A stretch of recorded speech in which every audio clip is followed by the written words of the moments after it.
하나님 말씀은 고린도전서 4장 1절부터 5절까지 먼저 읽겠습니다. 사람이 마땅히 우리를 그리스도의 종들이요 하나님의 비밀들을 맡은 청지기들로 여길지어다. 그리고 청지기들에게 요구되는 것은 믿음이니라. 너에게나 다른 사람에게나 심판받는 것이 내게는 매우 작은 일이라. 나도 나를 심판하지 아니하노니 내가 자책할 아무것도 깨닫지 못하나 이로 말미암아 의롭다함을 얻지 못하노라. 다만 나를 심판하실 이는 주시니라. 그러므로 때가 이르기 전 곧 주께서 오시기까지 너희는 아무라도 심판하지 말라. 그가 어둠에 감추인 것들을 드러내시고 마음들의 뜻들을 나타내시리니 그때야 각 사람에게 하나님으로부터 칭찬이 있으리라. 원전으로 다시 보는 고린도전서 4장입니다. 성도들이 사도들에게 소홀하면 안 되는 이유라는 제목으로 말씀을 나누겠습니다. 고린도전서는 16장까지 있는데요. 그게 5부분으로 되어 있습니다. 1장부터 이제 오늘 4장까지는 분쟁에 대한 얘기입니다. 교회 내 분쟁. 정확히 말하면 분쟁이라기보다는 논쟁입니다. 이것이 옳다 저것이 옳다 사람마다 다 이렇게 이야기하는 그런 일들이 벌어집니다.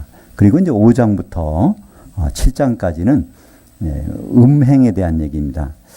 교회 성도들 간에서 음행이 있는 성도들이 있는데 이 교회가 그것 때문에 하나님 보시기에 아름답지 못하는 한 몸이 되지 못하는 그런 일이 벌어지는데, 그리고 이제 8장부터 11장까지는 우상 숭배에 대한 것들, 그리고 12장부터 14장까지는 은사에 대한 오해, 그리고 15장 부활에 대해서, 16장은 마지막 당부. 그래서 이렇게 5부분에 대해서 이루어져 있습니다. 그래서 고린도전서에 나오는 이 내용들 잘 보면요, 교회의 문제점들이 아주 적나라하게 드러나고 그걸 어떤 방법으로 우리가 이걸 해결할 수 있는지를 잘 알 수 있다는 것이죠.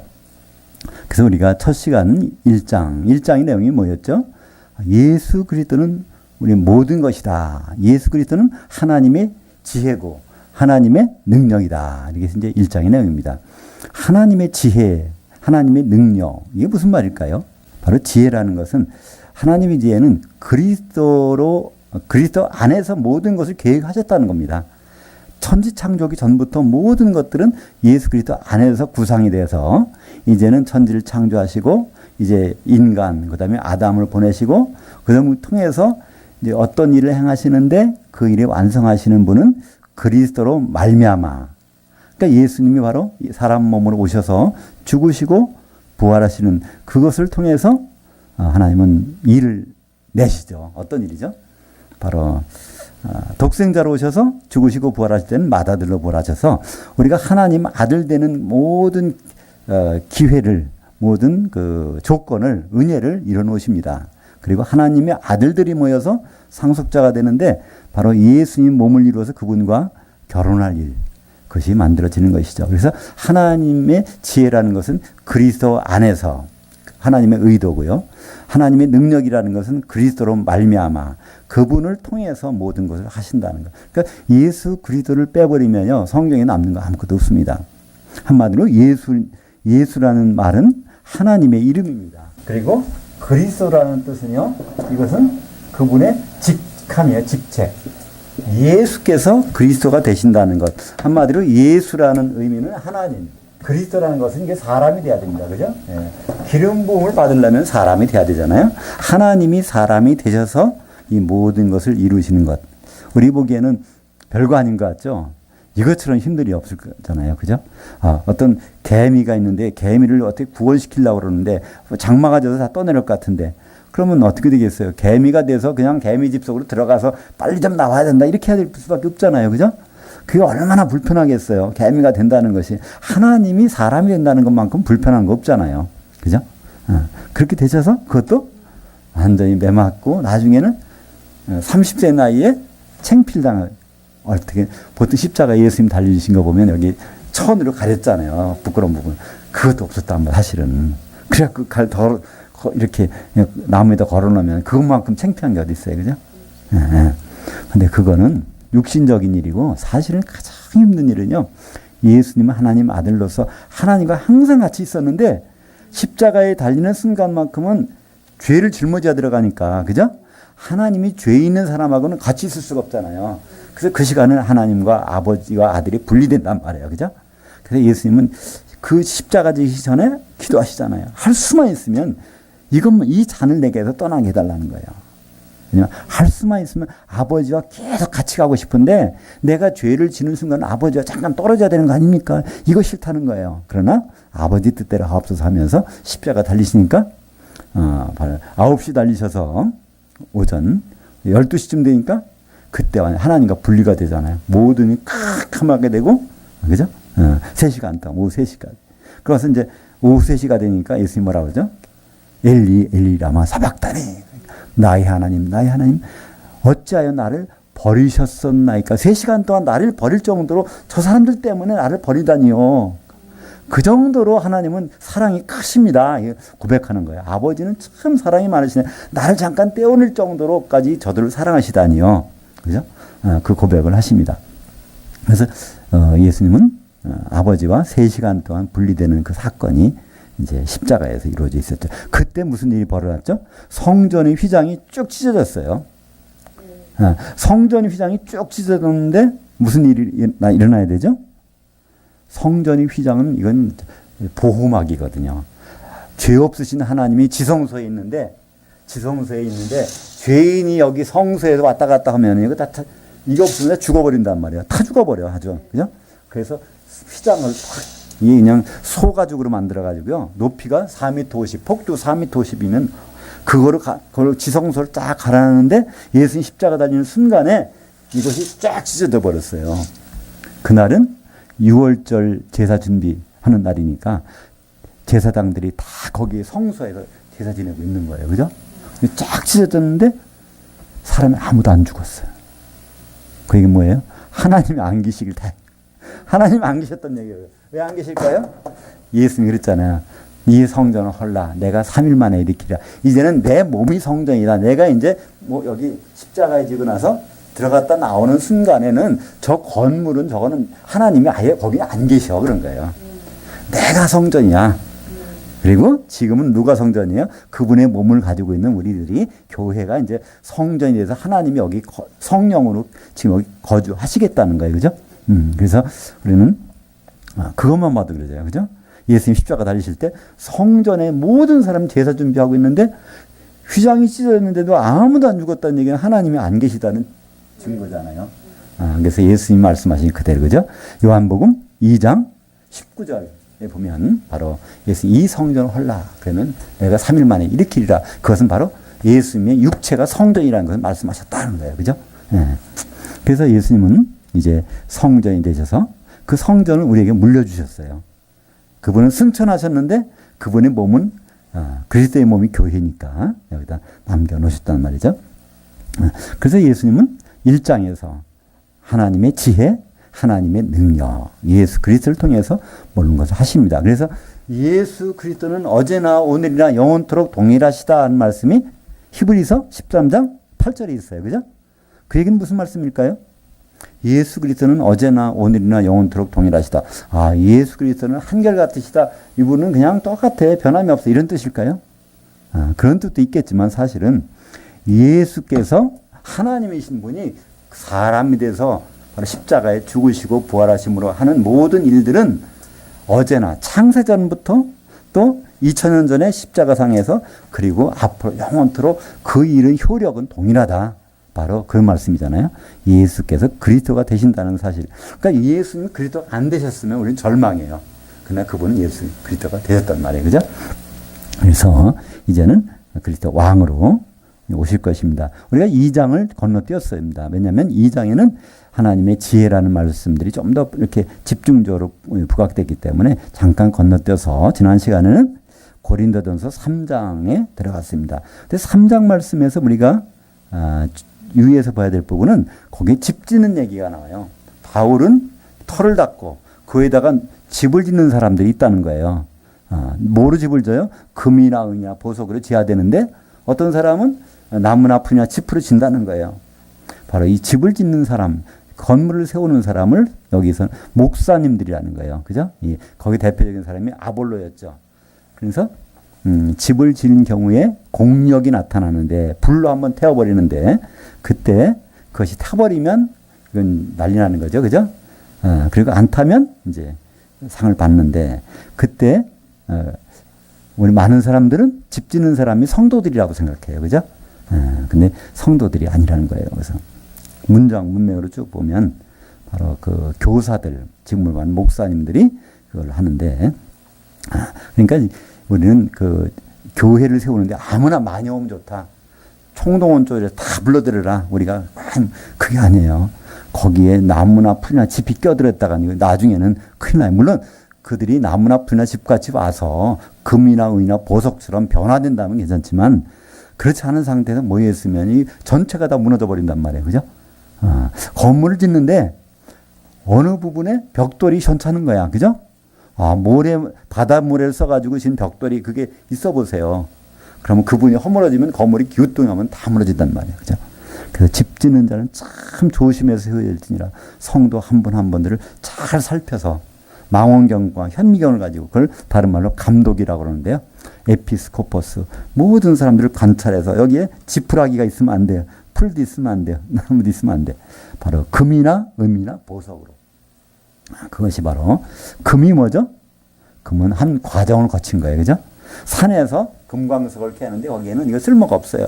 그걸 재련을 하면 거기에 순금이 나온단 말이에요. 은도 마찬가지고요. 보석도 다 열이나 압력을 받아 이게 보석이 되죠. 그렇지 않으면 그냥 흙이나 모래란 말이에요. 그래서 그런 변화된 사람, 누가 성령 안에서 우리는 변화된 사람들. 그리스도 안에서는 모두가 다 새로운 피조물이라 그러잖아요. 예. 고린도후서 13장, 5장 17절에 보면 예수 그리스도 안에서 있으면 새로운 피조물, 아주 옛날 것이 없는 거예요. 모래가 아니라 그냥 유리나 보석이 된 거예요. 그죠?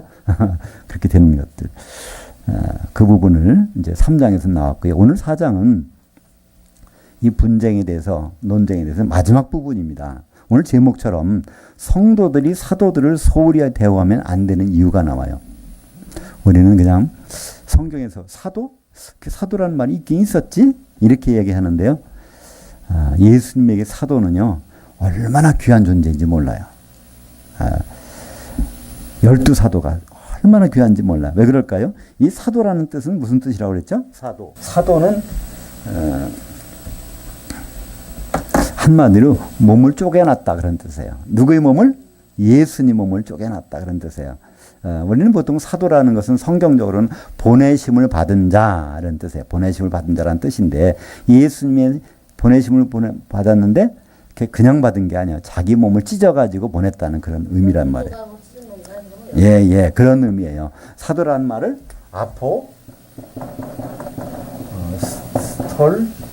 스톨로스라고 하는데요. 이건 아포라는 말과 스톨로스라는 말이 합쳐진 거예요. 아포라는 것은 이게 떼어냈다는 거예요. 찢어놓고. 스톨로스는 갖다 설치했다는 거예요. 너무나 큰 것을 한꺼번에 못 옮길 때는요, 그걸 떼가지고 설치하잖아요. 그 조각조각들이 바로 사도라는 것입니다. 사도. 그래서 베드로를 뭐라고 그러죠? 반석 조각이라는 뜻이잖아요. 그죠? 예수님은 큰 반석이라는 것은 말하면 바위덩어리야. 굉장히 큰 바위덩어리인데 사도는 그 중에 한 조각이란 말이에요. 그래서 그 조각들을 다 모아놓으면 12조각 모아놓으면 다시 반석이 되겠죠?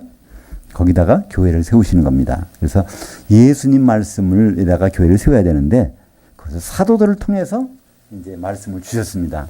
그러니까 신약 성경에 있는 말씀을 토대배해서 그게 세워지는 것만이 교회지 그렇지 않은 것은 하나님 보시기에는 주님 보시기에는 저 세상 사람들 친목단체란 말이에요. 그죠? 자기들끼리 모여서 얘기하는 거예요. 그죠? 거기 사도들의 기초가 안 되면 사도들이 말하는 거에서 한 가지라도 어긋나면 그건 잘못되는 거예요. 기초를 잘못 따진 거니까. 그래서 근데 고린도 교회가 지금 이런 상황에 빠진 거예요. 바울이 가서 고린도에 가서 복음을 전했습니다. 그죠? 그 교회가 세워졌어요. 시간이 지나다 보니까 고린도 교회가 뭐라고 하는지 아세요? 그 사도 바울 성경 어딘가 보면 이상한데 아볼로가 설명 중에 좀 맞은 것 같아. 좀 별거 아닌 것 같아. 막 심판한다는 거예요. 그러니까 오늘 그러잖아요. 바울이. 내가 내가 심판받는 거 이거 나한테 큰 영향을 주지 않아. 그러나 나도 나를 심판을 안 해. 왜냐하면 나를 심판하실 분은 하나님 주님밖에 없는데 그것도 이제 주님이 오시면 그때 할 건데 왜 나를 사도를 왜 심판하고 판단하고 그러느냐는 거예요. 오늘 여기서 이제 쭉 가다 보면 그런 말이 나와요. 자기들이 왕이라는 거예요. 사도 올 필요가 없다는, 우리끼리 알아서 교회 할 테니까 사도 바울 괜히 와서 나쁜 듣기 싫은 소리 하지 말고 오지도 말라는 거예요. 사도한테는 오지 말. 우리가 여기서 잘하고 벌써 교회 성장하고 발전하고 당신 없어도 교회 크는데 전혀 지장이 없다는 거예요. 이렇게 말하는 것이 이제 고린도 교회거든요. 근데 그것은 외형적으로는 그렇게 잘 될 수 있지만 그는 예수님 몸이 아니라는 거예요. 그죠? 예수님 몸은 예수님 몸을 찢어진 조각들 다시 모은 데 세우는 게 진짜 예수님 몸이지, 다른 데다가 여기저기다가 집 많이 세워 큰 집 세워놨다고 예수님, 그건 내 집 아니네 그런다는 거예요. 그죠? 바로 여기 오늘 4장은 그런 내용들입니다. 그래서 이 성경을 보실 때, 두 가지 사람들, 모든 사람들은 두 가지 측면이 있어요. 사도냐, 성도냐. 그죠? 사도냐, 성도냐. 왜냐하면 예수님은 교회를 세울 때 사도들에다가 성도들을 세워놔서 교회를 하시겠다는 거거든요. 그러니까 물론 이제 성도님 중에서는 교회에서 장로님, 권사님, 목사님 부를 수 있잖아요. 근데 교회에서 실제적으로 할 때는 그런 거 다 필요 없어요. 성도들이면 돼요. 우리는요. 사도는 다 정해졌어요. 12사도. 그것이 어디 나오냐면 요한계시록 21장 14절에 보면 거기에 새 예루살렘 성이 있는데 거기 기초석이 사도들이 12사도의 12 이름이 있다는 거예요. 그러니까 사도는 12명이 넘을 수가 없어요. 그렇다면 나머지는 다 성도들이에요. 그러니까 우리는 기초 닦을 필요가 없단 말이에요. 뭐 사도들이 하는 일을 대신할 필요가 없어요. 그들은 예수님이 알아서 12사도를 통해서 다 목격자로서 전 세계 끝까지 가서 말씀을 다 설치해 놓겠다는 거예요. 그런 다음에 우리 성도들은 제발 건물로 올라가라는 거죠. 재건축을 하라고 해놨더니 기초 닦았는데 또 건물 올라갈 그 일을 안 하고 계속 가서 기초 우리가 새로 닦아야 돼 하면서 다시 닦고 있단 말이에요. 계속. 그러면 안 되겠죠? 기초 닦아놓은 거는 그냥 놔둬야 돼요. 그죠? 그 위에다 잠깐 올라가야 되는데. 그래야 입주할 사람이 와서 볼 때, 이게 벌써 반 정도 올라갔네? 조금만 있으면 되겠네? 이거 기대가 있지. 입주할 사람이 와보니까 계속 기초를 먼저 닦아놓은 걸 이거 마음에 안 드니까 그냥, 바울 저 사람이 말한 거, 우리 마음에 안 들어. 그러니까 오늘 얘기가 이제 결론부터 보면 바울이 그래요. 내가 매를 가지고 고린도 교회 다시 갈까? 그러는 거예요. 그 정도로. 그렇지 않으면 사랑 곧 온유의 영으로 성령과 함께 가서 너희들을 영접했으면 좋겠다. 그런 것으로 이제 마지막에 끝나는데요. 그러니까 우리는 너무나 사도와 성도의 구분이 없어요. 성경을 볼 때. 그래서 성경을 볼 때 예수님이 사도들에게 부탁하신 말씀인지 예수님이 성도들에게 해야 되는 일을 하는 것인지를 구분해야 되는 거예요. 근데 예수님이 이 세상에 계실 때는 성도가 한 명도 없었어요. 왜 없었을까요? 성도가? 성령께서 오셔서 그리스도의 몸이 이루어져야 성도가 되는 건데 오순절날이 바로 성령께서 오셔서 그리스도의 몸이 시작됐거든요. 그러니까 그때는 성도가 없었어요. 원칙적으로. 그러니까 성경을 보면 예수님 활동하실 때는 다 어떤 이름으로 됐나요? 제자 그래요. 제자. 그다가 제자가 사도와 성도로 구분이 돼요. 그전에는 다 예수님은 제자들이라고 그래요. 제자 중에는 사도도 있고 앞으로 성도 될 사람도 있는데 무조건 제자라고 그랬어요. 제자. 그러다가 사도행전 지나서부터 로마서부터는요. 제자라는 말이 한 번도 안 나와요. 왜 안 나올까요? 이때는 성도들로, 사도는 12사도 더 이상 안 되니까 사도들과 사도들과 성도들만 나온단 말이죠. 그래서 사도들과 성도들로 구분되는데 우리는 그러니까 내가 사도인가 성도인가를 분명히 알아야 되는데 어떤 사람들은 그걸 혼돈하면 자기가 사도인 거 알아. 그러면 예수님이 너는 온 천하에 복음을 전파하라 그러면 나 사도니까 그걸 해야지. 또 사도행전 1장 8절에 보면 오직 성령이 너에게 임하시면 너희가 권능을 받고 온 예루살렘과 온 유다와 사마리아와 땅끝까지를 내 증인 목격자가 되라. 누구한테 너희는 사도들한테 말하는 거예요. 그죠? 사도들한테 말했는데 그것도 뭐라고요? 그렇게 되도록 내가 그렇게 하겠다는 거예요. 예수님이. 근데 우리는 자기가 사도에 있는 것처럼 생각해가지고 내가 성령이 받았으니까 내가 전 세계 다니면서 복음 증거해야 되겠네. 이렇게 얘기한단 말이에요. 그죠? 우리 성도들은 성령은 받아야 됩니다. 그러나 성령을 받은 사람들, 성도들은 뭐 해야 돼요? 사도들이 터 위에 그 건물로 올라가야 돼요. 다른 성도들 있어가지고 같이 예수님 몸으로 세워지는 그 일이 본분인데 그 일은 너무 작은 일 같으니까 안 하려고 그래요. 그죠?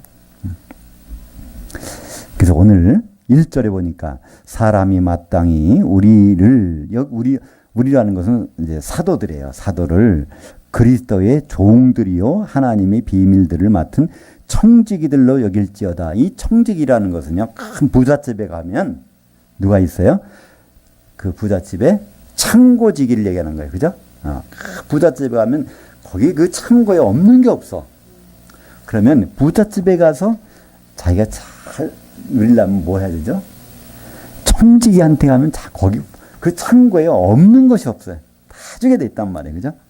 근데 청지기 놔두고 자기가 이 창고에 어떻게 내가 이걸 뚫고 들어가서 뭘 한번 꺼내볼까? 이거 안 된단 말이야. 그죠? 직접 하면 안 돼요. 반드시 누굴 통해야 돼요? 그 부잣집에 가면 청지기를 통해서 그 창고에 있는 물건을 마음대로 쓸 수 있어요. 거기 가서 청지기한테 내가 얘기해놨으니까 너는 마음대로 갖다 써? 그러면 가서 그렇게 하면 되는데 그렇게 안 하고 자기가 하려고 그래. 자기 열쇠도 없으면서 그냥 문 때려 부시면 들어가서 뭐 꺼내려고 해도 되겠어요?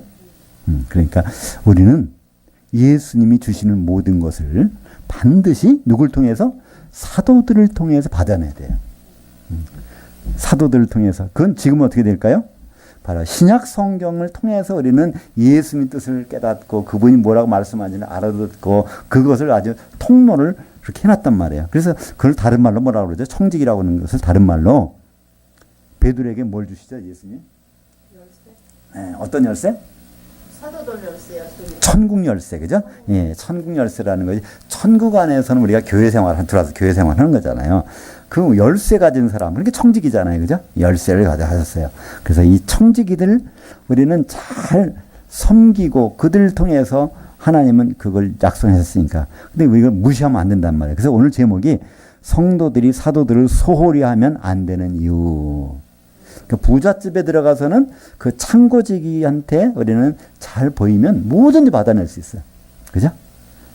그러니까 우리는 부잣집, 이 하나님의 집인 교회 안에서 우리는 받아내려면 사도들이 무슨 말씀했나만 성경책에서 읽어보면 예수님의 전 모든 걸 내가 받을 수 있다. 앞으로 내가 주님 오시면 어떻게 혼인잔치에 들어가서 기름은 어떻게 준비하고 혼인잔치에 들어간 다음에 1000년 동안 왕노릇하고 그다음에 이제 백보자 심판 때는 거기서 우리가 재판 심판도 하고 있고 그다음에 새 예루살렘에 할 때는 거기 겨우 들어간 사람이 아니라 새 예루살렘 기둥이 되고 성벽이 되고 그 안에 주님을 모시고 있는 그런 주체가 되는 그런 것들이 다 거기에서 어디 사도들이 창고 속에 들어가면 나온단 말이에요. 그죠?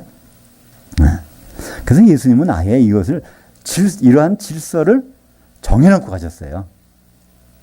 그러니까 그것을 예수님이 언제 기도가 가장 심각했을까요? 예수님은 많은 기도를 하셨어요. 예수님이 가장 심각하게 기도하실 때는 십자가 지는 걸 앞에 두고 기도할 때 가장 중요한 기도 하셨겠죠. 그죠? 우리도 보면 모든 것들 할 때 보면 아주 그냥 사생결단을 하고 기도할 때가 있어요. 그죠? 예수님이 아주 그런 기도는 뭐냐면 겟세마네 기도. 사생 결단하는 기도인데 그것이 로마서 17장 전체는 바로 그 기도입니다. 그 기도 중에서 요한복음 17장 20절, 21절에 보면 바로 예수님이 생각이 들어있어요. 17장 20절 내가 비옵는 것은 이 사람들 사도들만 위한 것이 아니요 또 그들 사도들로 이 말로 말미암아 나를 향하여 믿는 사람들 성도들도 위함이니 아버지여 아버지께서 내 안에 내가 아버지 안에 있는 것 같이 그들 성도들도 다 하나가 되어 우리 아버지와 아들 안에 있게 하사 세상으로 아버지께서 나를 보내신 것을 믿게 하옵소서. 지금 기도하는 것이 처음에는 사도들 위해서 기도를 많이 했어요. 그 다음에 하는 말씀이 이 사도들을 말을 통해서 지금은 신약 성경이에요. 그죠? 그들을 통해서 바로 예수님을 알게 되는 사람들, 성도들이죠. 그들이 뭐 하라고요? 빨리 전도하라고요? 아니요. 한 몸 되는 것. 그것 좀 하라는 거예요. 이것이 바로 예수님이 가장 바라시고 원하시는 거예요. 예수님은 그 사도들 옆에 놓고 기도하시면서 이 사람들만 위한 것이 아니라 이 사람들을 데려가려는 것도 아니고 이 사람들을 남겨둘 텐데 이 사람들 말을 듣는 사람들이 생긴다는 거예요. 그 말이 사도들이 말을 듣는 사람들 누구요? 성도들. 성도들이 어떻게 되는 거예요? 한 몸 되게 하나 되게 하는 거예요. 어떻게? 그리스도의 몸인 교회 안에서. 이것이 예수님이 아주 그냥 겟세마네에서 기도하신 핵심적인 내용이란 말이에요. 그러니까 우리는 그냥 사도 바울이 무슨 말 했다더라 읽으면 안 돼요. 그죠? 사도 베드로가 뭘 기록한 것 같은데 이렇게만 안 된단 말이에요. 뭘 기록하는지 아주 세세하게 꼼꼼하게 다 따져봐야 돼요. 그죠? 그러니까 그래서 그 하나님의 비밀을 맡은 자가 누구예요? 청지기들, 사도들이 하나님의 비밀, 이 비밀이라는 건 신비한 내용이에요. 신비한 이 세상에는 공개되지 않은 거. 그것이 바로 누굴까요? 골로새서 2장 2절에 보면 그것이 바로 예수 그리스도 하나님 비밀이라는 거예요. 그 속에서 없는 게 없어요. 우리 이제 출애굽 이스라엘 백성들이 이 애굽이죠. 이집트에서 홍해를 건너서 어디로 나와요? 광야로 나오죠. 광야에서 요단강 건너서 가나안 땅에 들어갑니다. 가나안 땅. 근데 이제 광야에 나와서는 1대1로 하나님 주신 만나를 먹으면 돼요. 근데 가나안 땅에 들어가는 순간에 뭐가 없어졌어요? 만나가 안 내려와요. 근데 그 땅이 기가 막힌 땅이에요. 어떤 땅이에요? 젖과 꿀이 흐르는 땅이에요. 왜 젖과 꿀이 흐르죠? 그러니까 그 땅이 영양가가 얼마나 많은지 그냥 거기서 나오는 식물 나오면요.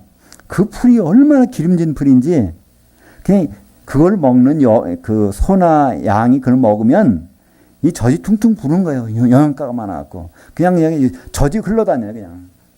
그 얘기는 젖이 그냥 막 흐른다는 얘기는 이 땅이 얼마나 비옥한지. 땅이 척박한 땅이, 모래 땅이 아니라는 거예요. 그렇게 땅을 설명해 주는 거예요. 젖과 꿀이 흐른다. 꿀은 왜 그럴까요?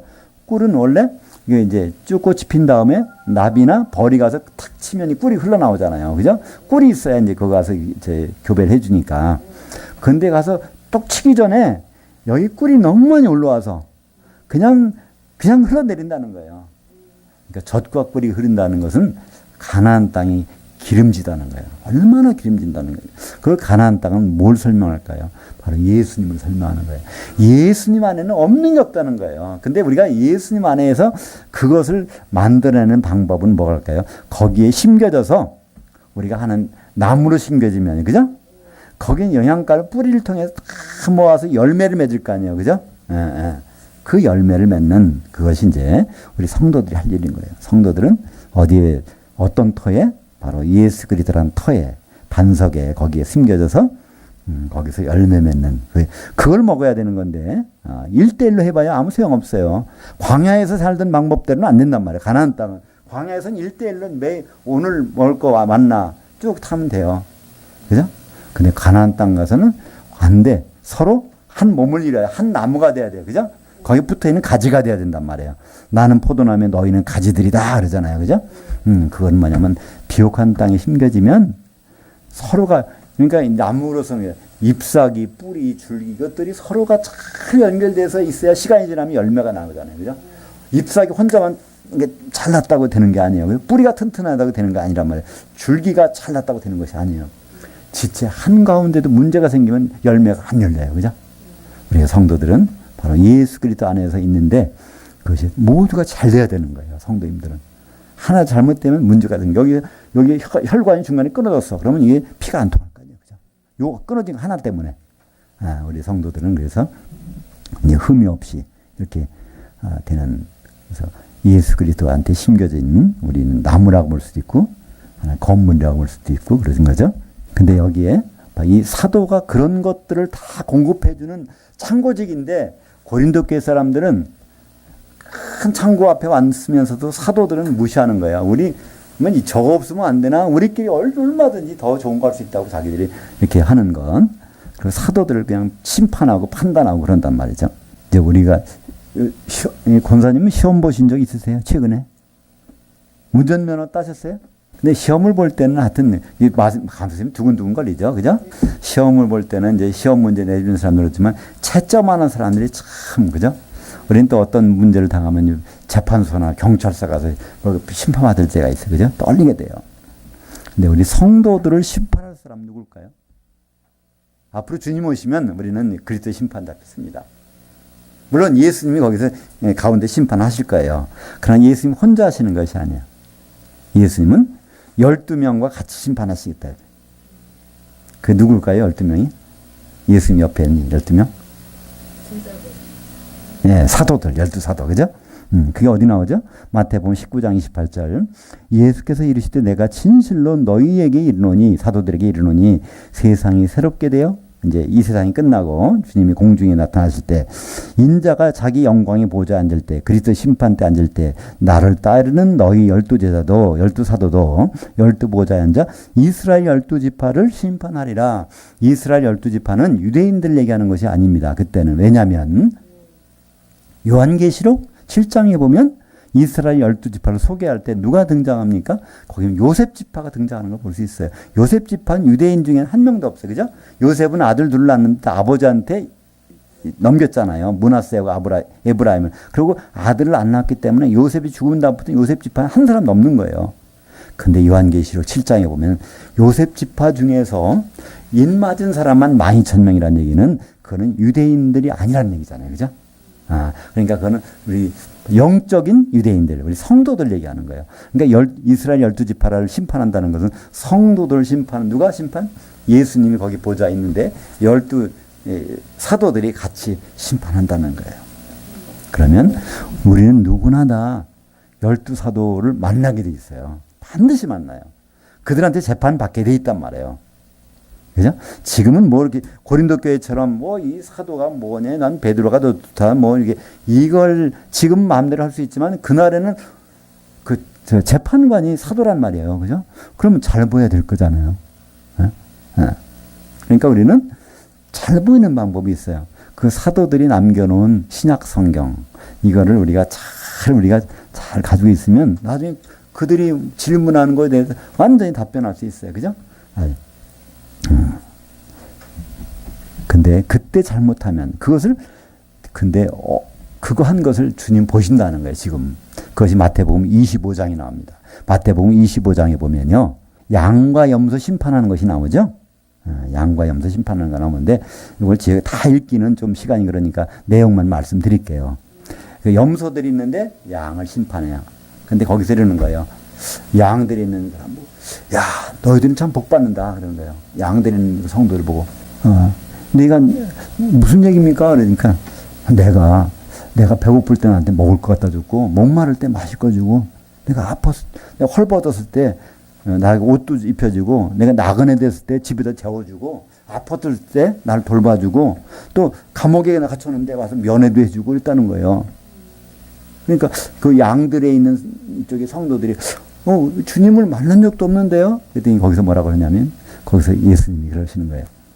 여기 있는 내 형제들 중 지극히 작은 자 하나에게 한 것이 바로 나에게 한 것이라는 거예요. 여기 있는 형제들이 누구예요? 이제 심판대에서 12?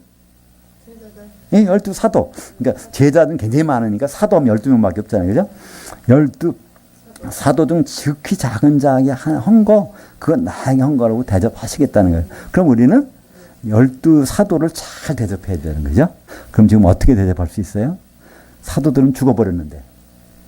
그죠? 우리는 할 수가 있어요. 그 사도들이 남긴 그 신약 성경, 그죠?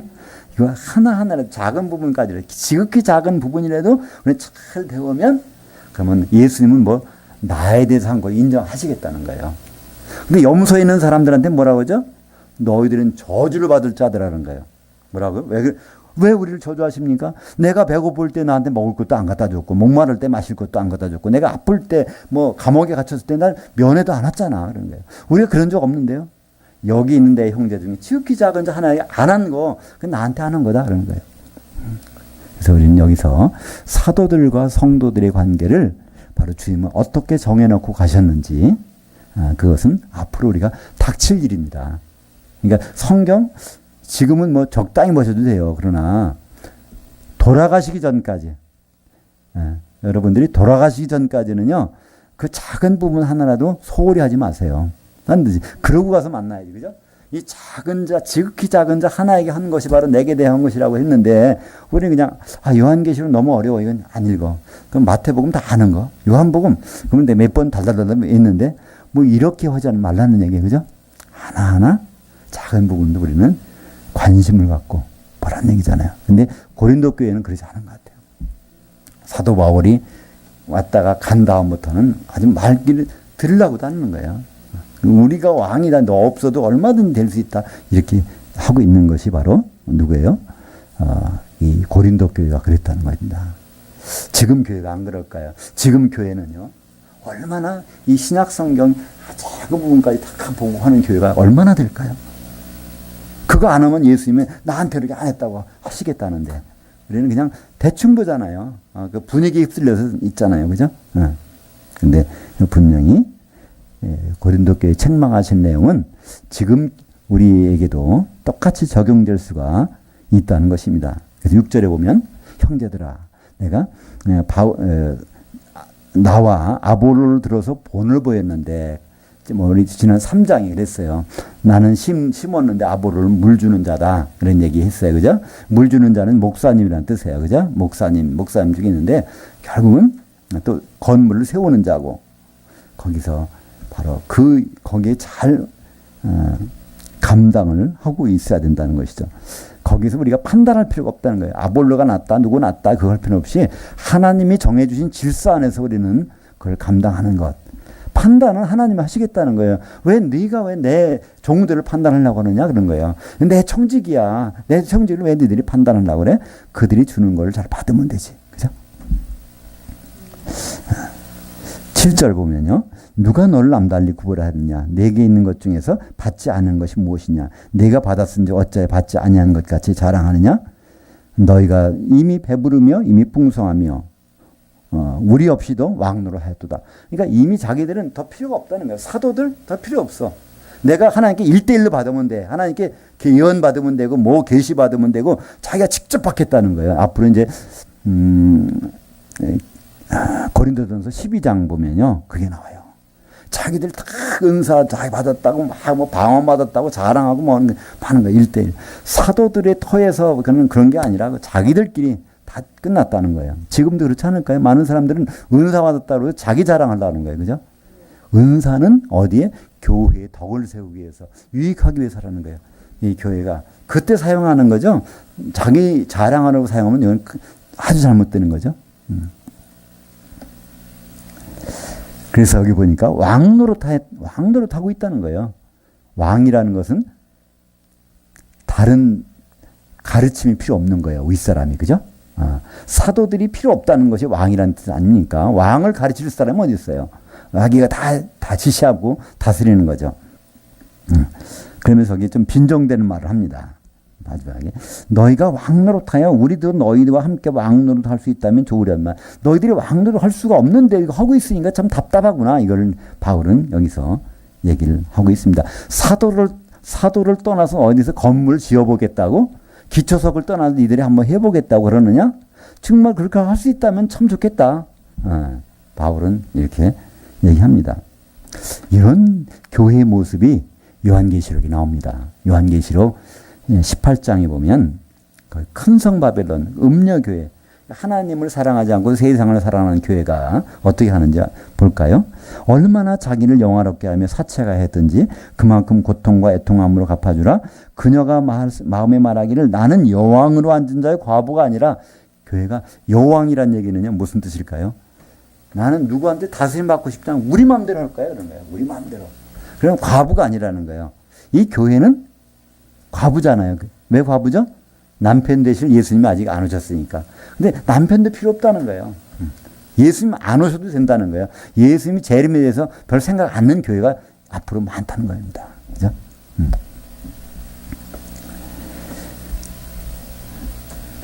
여기에 이제 9절에 나옵니다. 9절에 보면 내가 생각하건대 하나님이 사도들인 우리를 죽이기로 작정한 같이 끄트머리에 두셨음에 사도들인 우리들, 여기서 우리는 이렇게 쭉 나오잖아요. 여기서 자기 다시 한번 반복하는 거예요. 개인적으로 내가 바울이란 이름으로 가서 어떤 목사 이름으로 가서 하는 것이 아니라 사도로서 너희들에게 가서 이렇게 하고 있는데, 사실은 우리가 얼마나 천대받고 있는지 아느냐? 이렇게 하는 거예요. 그것도 하나님이 허락하셔서 우리는 이렇게 천대받고 이렇게 한다는 겁니다. 세상 곧 천사들과 사람들에게 구경거리가 되었도다.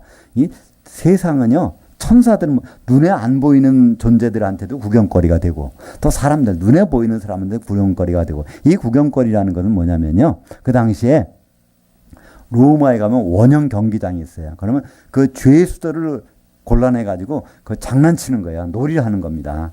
사자를 며칠 굶긴 다음에 그걸 띄워놓고 그걸 풀어놓는 거예요. 그 다음에 아주 힘이 센 일만한 죄수를 불러다가 거기다 탁 붙이는 거예요. 싹 붙이고서 그 죽을 때, 사자한테 뜯어먹기 위해서 죽을 때까지 싸움을 붙이는 거예요. 큰 경기장에서. 그래서 이제 결국은 거기 죄수가 죽게 되겠죠. 지금 사도들을 그렇게 만들어 놨다는 거예요. 성도들이 거기서 참 사도를 그냥 서로 뜯어먹기, 너 뭐 사도 바울은 성경은 잘 알긴 아는 것 같은데, 뭐 하는 것 같은데, 누구는 어떻던데, 그냥 그렇게 한다는 거예요. 하나님은 그냥 그것도 용납하신다는 것입니다. 그래서 10절에 보니까 우리는 그리스도 때문에 어리석으나 너희는 그리스도 안에서 지혜롭고, 그러니까 잘난 체 한다는 겁니다. 그죠? 우리는 약하나 너희는 강하고, 우리는 예수님 때문에 이렇게 그분을 위해서 하기 때문에 약하는데 너희들은 자기들이 잘났다고 한다는 겁니다. 그죠? 우리는 비천하며 바로 이 시간까지 우리가 줄이고 목마르며 헐벗고 배 맞으며 상처가 없고 정처가 없고, 또 수고하여 친히 손으로 일을 하며 모욕을 당한 즉 축복하고 박해를 받은 즉 참고 비방을 받은 즉 권면하니 우리가 지금까지 세상이 더러운 것과 만물의 찌꺼기 같이 되었다. 사도들은 그래서 아주 그냥 그 밑에 기초가 돼서 하려고 하는데 그들은 그냥 밟고 지나가는 거예요. 전부. 그죠? 오히려 성도들이, 사도들은 아주 아나무인격인 거예요. 우리 직접 예수님하고 독대하겠다는 거예요. 그죠? 하나님하고 우리가 직접 은사도 받고 은혜도 받고 사도들 필요 없다는 거예요. 지금도 우리는 그걸 이렇게 간구하는 분들 많이 있잖아요. 그죠? 그분은 하나님께 뭘 듣고 싶고, 계시를 듣고 싶고, 뭘 알고 싶고, 직통을 받으려고 하는 거예요. 그걸 사용하려고 그러는데, 하나님은 그 길은 허락 안 하셨습니다. 오직 청지기로, 사도들만 청지기로. 하나님 나라의 보물창고에 있는 것은 청지기를 통해서 주게 되었기 때문에, 그걸 원하시는 분들은 방법이 하나 있어요. 신약 성경을 작은 부분까지 다 무시하지 말고 끝까지 하면 거기에 모든 것이 비밀이 다 거기서 나오게 돼 있다는 겁니다. 에베소서 2장 20절에 보면 너희는, 그래서 성도들은, 교회는 사도들 곧 선지자들의 기초석 위에 세우심을 입은 자라. 기초가 거기이기 때문에 거기를 떠나서는 아무 의미가 없다는 겁니다.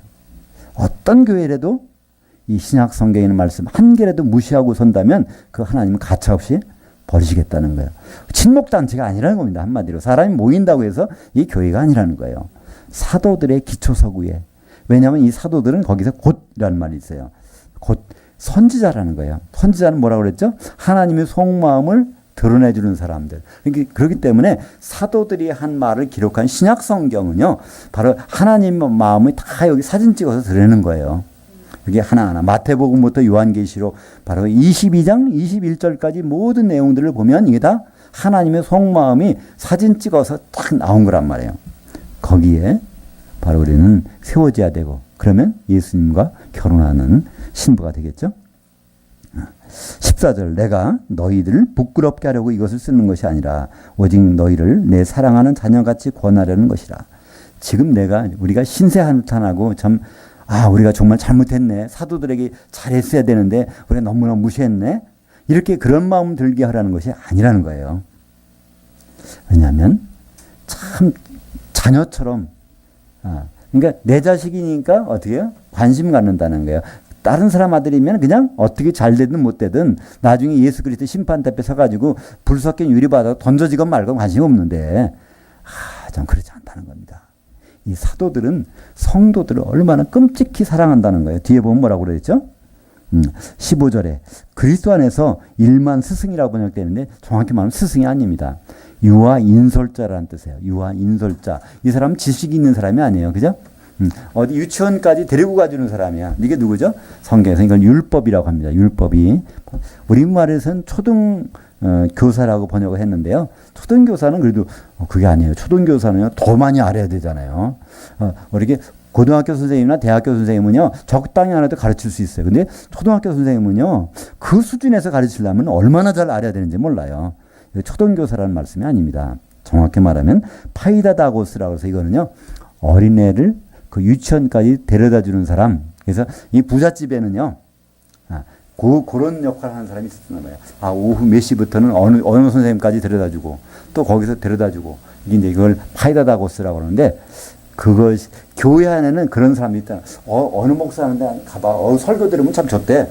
그런 사람도 있고, 누구한테 가봐.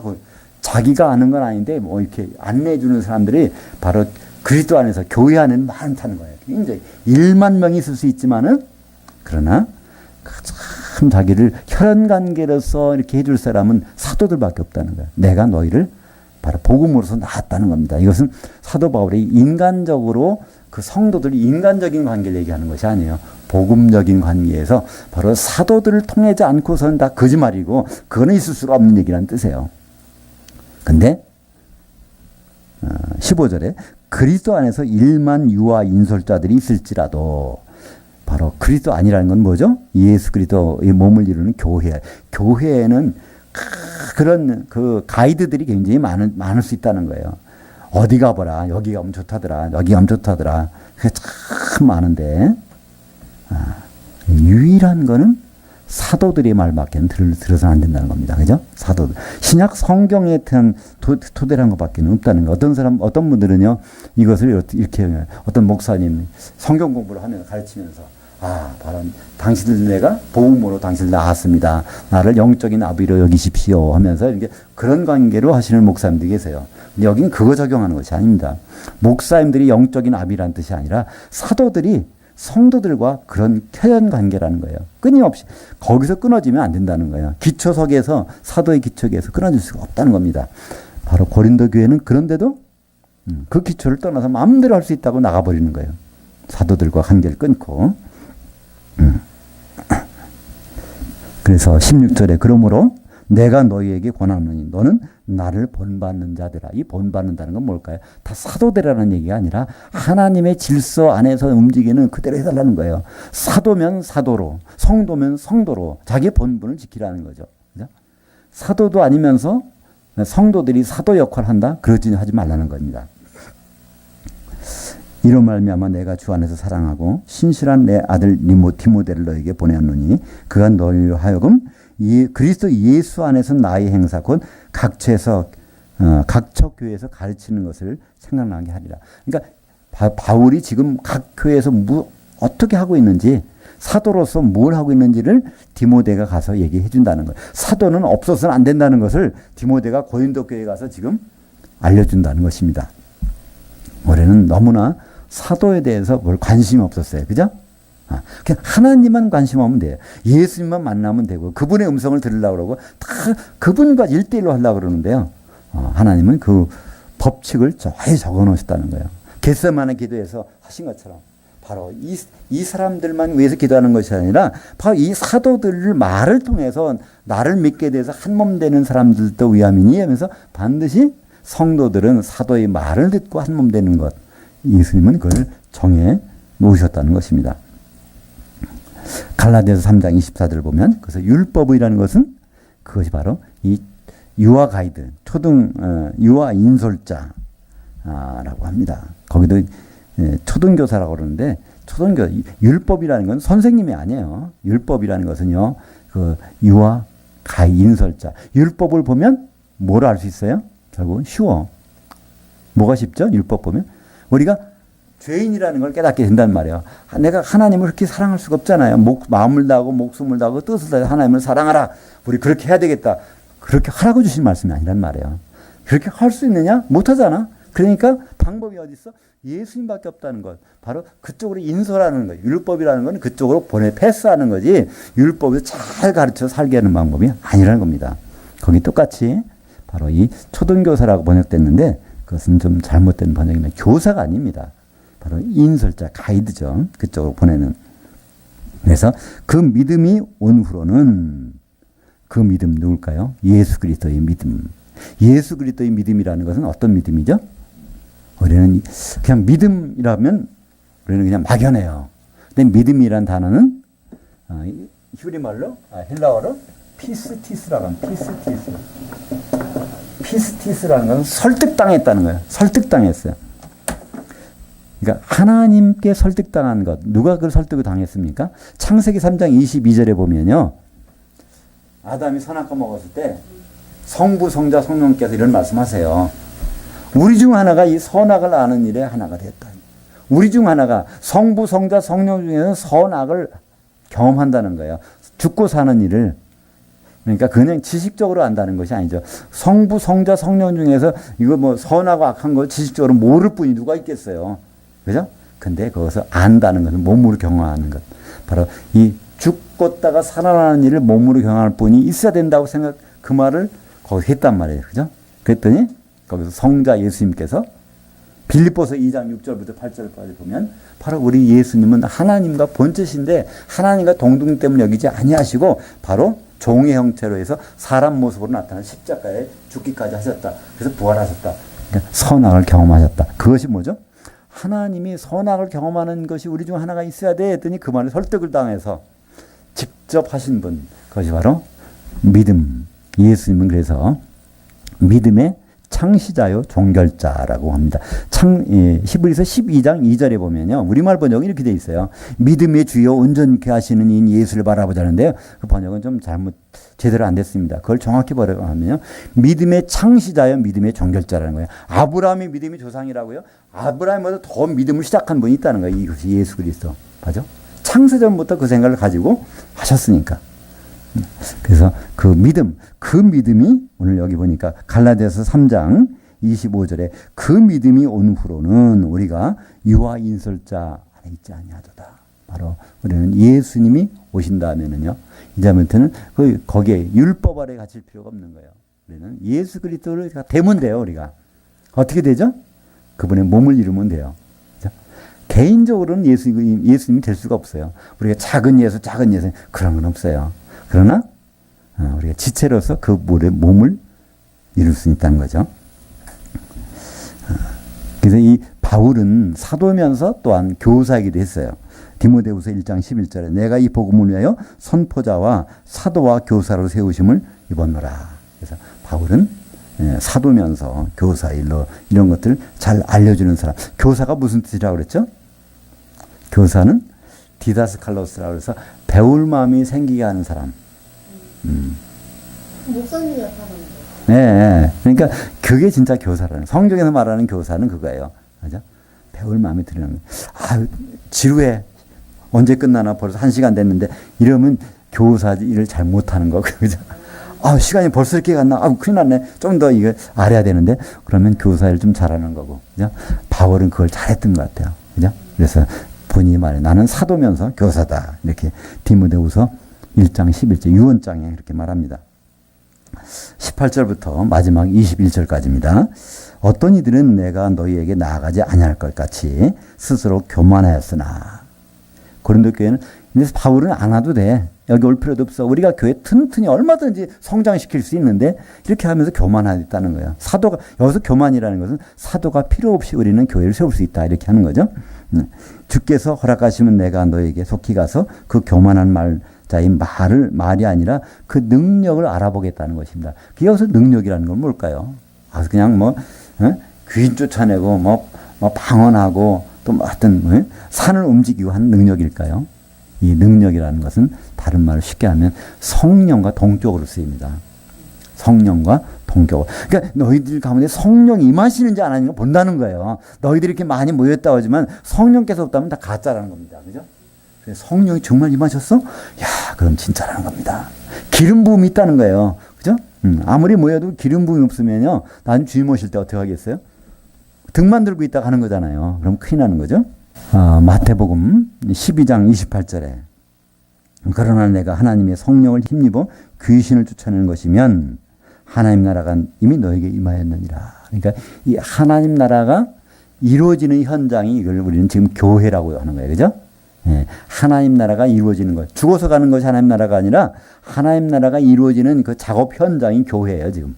하나님 나라에 들어온 사람들은 교회를 세우는 일에 지금 있단 말이에요. 그렇잖아요. 천국 열쇠를 누가 갖고 있어요? 그러니까 사도들이 갖고 있으니까 천국 열쇠를 열어줘서 들어오는 사람들은 교회 때문에 있잖아요. 사도들은 교회 기초석이니까. 그래서 하나님 나라는 바로 교회를 세우는 그 현장이 바로 하나님 나라에 벌어지는 그 일들입니다. 그 하나님 나라에서는 뭐가 나타나야 돼요? 성령이 이게 안 나타나면, 그러니까 예수님이 그랬어요. 성령이 임해서 이 사람들이 귀신 나갔어? 그럼 하나님 나라가 임한 거야. 그러니까 하나님 나라와 성령은 불가분의 관계가 있다는 겁니다. 우리가 정말 내가 하나님 나라에 있는지 없는지 어떻게 알 수 있을까요? 확인해 보는 방법이 있다고 그랬죠? 로마서 14장 17절에 하나님 나라는 먹고 마시는 그런 이 세상 일 이런 일이 아니라 오직 어디에? 성령 안에서 의와 평강과 희락이냐. 그죠? 하나님 나라에 있는지 없는지 어떻게 오직 성령 안에 있는 의는 뭐죠? 죄와 반대되는 개념이야. 죄가 있으면 참 뭐예요? 자유롭지 못해요. 네, 그 죄가 해결받아서 얼마나 자유로운지 몰라. 정말 내가 주님 때문에 자유함이 있으십니까? 그러면 하나님 나라에 들어갈 수 있는 가능성이 있는 거예요. 또 하나가 있어야 돼. 평강이 뭐죠? 그거는 연결된 거죠. 끊어진 것이 연결되는 거예요. 하나님과의 관계가 회복된 거예요. 그거를 평강이라고 합니다. 내가 왜 불안할까요? 하나님 멀리 계신 것처럼 생각되니까 불안하잖아요. 그죠? 근데 하나님 나하고 팍 아주 그냥 손잡고 있어. 그런 생각 갖고 있어요. 그것을 불안하다면 이상한 거죠. 그죠? 그리고 마지막으로 희락은 남들이 볼 때는 저 사람 큰일 당했는데도 왜 이렇게 속을 마음이 편안하지? 왜 그럴까? 속에서 나오는 그 기쁨이 넘친단 말이에요. 그죠? 그러니까 하나님 나라에 그 사람이 있는지 없는지는요, 이 세 가지가 있는지 보면 돼요. 죄로부터 자유로움. 또, 불안하지 않아. 셋째, 뭔가 모르는 기쁨이 훔쳐나와. 이게 있으면 하나님 나라에 있다는 거예요. 근데 고린도 교회에서 그게 있는지 없는지 가서 보겠다는 거예요. 너희들 말로만 그러지 개인적으로 뭐 떠들게 있는데 가서 너희들이 말로 보는 것이 아니라 너희가 능력을 보겠다는 게 능력이라는 것은 세상 능력이 아닙니다. 하나님께서 허락하신 능력. 그거를 바로 사도행전 1장 8절에 보면 오직 너에게 성령이 임하시면 거기서 권능을 받고, 이 권능이란 단어가 dynamis라는 능력이란 단어예요. 성령과 권능은 똑같은 거예요. 능력. 이 dynamis에서 뭐 나온 말이 다이나마이트, 폭탄 있죠? 거기서 나왔어요. 이게 성령이 그런 능력이라는 거예요. 성령이라는 것은 이 세상의 문제가 다 해결돼 버리는 거예요. 성령의 능력이면. 그것이 있는지 없는지를 확인해 보겠다는 것입니다. 사도행전 10장 38절에도요. 보면 이제 베드로가 고넬료 집에 가서 지금 이제 설교하는 장면이에요. 설교를 하고 있어요. 그때 거기 가서 그러는 거예요. 예수님을 소개합니다.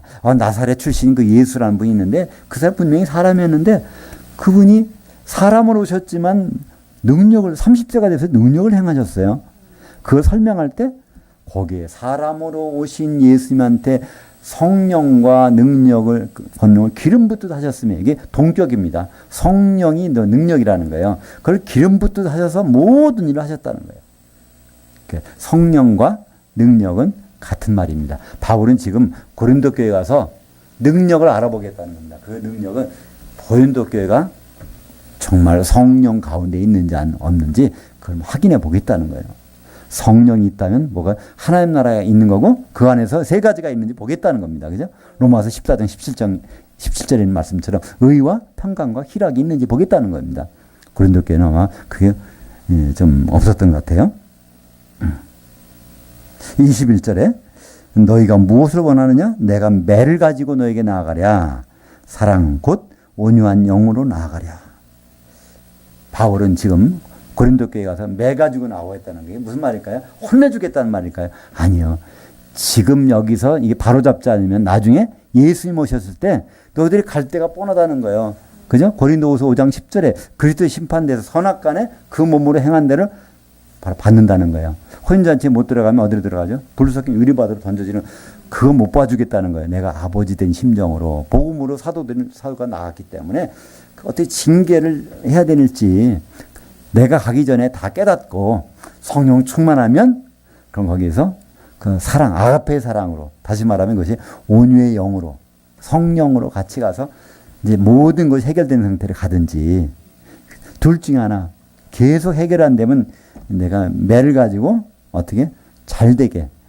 그 사람들이 잘못돼서 매 때린다는 것이 아니라 예수님이 그리스도 심판대 앞에 가서 잘못 떨어지면 안 되니까 그 전에 내가 바로 잡으러 가든지 그렇지 않으면 그 전에 알아서 바로 성령 충만하게 있으면 그럼 내가 매 가질 필요 없이 그냥 알아서 사랑 가운데서 성령으로 충만한 그것을 만났으면 좋겠다.